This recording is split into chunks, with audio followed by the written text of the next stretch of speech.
Hey everybody, Sharon here from VidGamiac.com. Here we are today back in the Saw DLC for Dead by Daylight, going for the Game Over achievement. This is to sacrifice or kill 30 survivors after the last generator has been fixed. This one's going to be done from the killer side. You can get this done with anyone, so no purchase necessary. However, I strongly recommend you use the Nightmare from the Nightmare on Elm Street DLC. The reason for that is his perk setup is going to be perfect for this. Regardless of what killer you use, I highly recommend you run No One Escapes Death, which is going to be a hex perk, which is going to be very useful for this specifically. If you are running Freddy Krueger, I highly recommend also combining No One Escapes Death with his unique perks. So Fire Up, Remember Me, and Blood Warden, all three are going to be very useful for this specific achievement. Make sure you get into the game. So if you are happening to run this build with Freddy Krueger, the first thing I recommend doing is trying to level up your Remember Me perk. So it's going to level up every time you hit the obsession. So when you are looking for survivors, make sure you try to find the obsession first. And you want to make sure you try to injure them a total of 3 times. So every time you take them down 1 health state, what's going to happen is it's going to add to the timer that it takes to open up the exit gate. And obviously, the longer that we have between the last generator being fixed and when the exit gates get opened, the better. So make sure you try to down and hook the obsession if you can find them early. And then once someone pops them off of the hook, make sure you try to hit them 1 more time. And then you should have the Remember Me perk maxed out, which is going to be super helpful for later on. So the sooner you can get this done, the better, since we don't have to worry about it throughout the rest of the game. So the way the rest of the game is going to play is going to be up to you and how many survivors you want to deal with after the last generator gets fixed. Personally, for me, I like eliminating 2 players and leaving 2 players left in the game. That way there's less to deal with once the last generator does get fixed. You never want to eliminate everyone down to a single survivor, though. The reason for that is the hatch is going to appear, and more likely than not, they are just going to ignore the rest of the generators and go straight for the hatch. So bare minimum, you want 2 people left in the game if you do plan on weeding them out.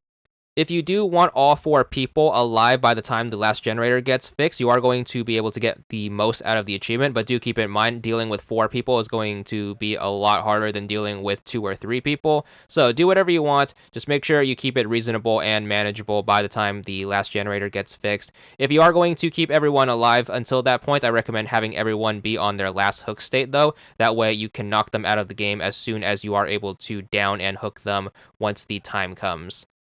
However you decide to do it, once you have your setup in place, just make sure you let the rest of the survivors fix the rest of the generators. Another very useful Freddy Krueger perk is going to be Fire Up, which is going to speed up all of his actions every time a generator is completed. So by the time you get to the point where the last generator is completed, you should be at your full strength, which is going to make things even easier.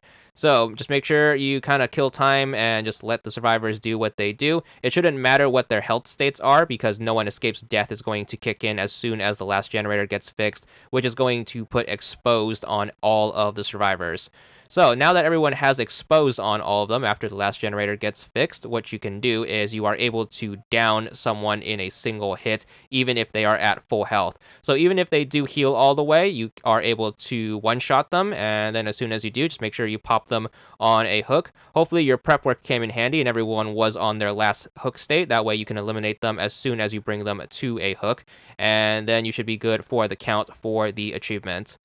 In addition to sacrifices, kills are also going to count for this achievement. So if you are running a Mori item, you can also use that to execute the survivors, and those will also count for the achievement. So no worries if you do plan on going that route. Once you are down to a single survivor, you are going to do that little dance between the 2 exit gates. Keep in mind the hatch is going to be on the map right now, so if you can find the hatch, make sure you try to close it. Even if the exit gates do end up being open, as long as you still get your sacrifices or your kills in, they will still count. It's just any time after the last generator has been fixed. So even if they do manage to give you the slip and try to open the exit gates, if you are quick enough, you should be able to eliminate them before they can escape the game. So once you manage to do so, you should be good for your counts for the achievement. You do need 25, so this can be grindy.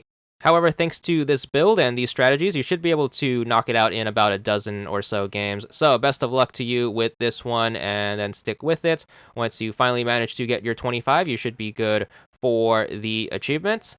This one is going to be for 40 gamer score, and that's all there is to it.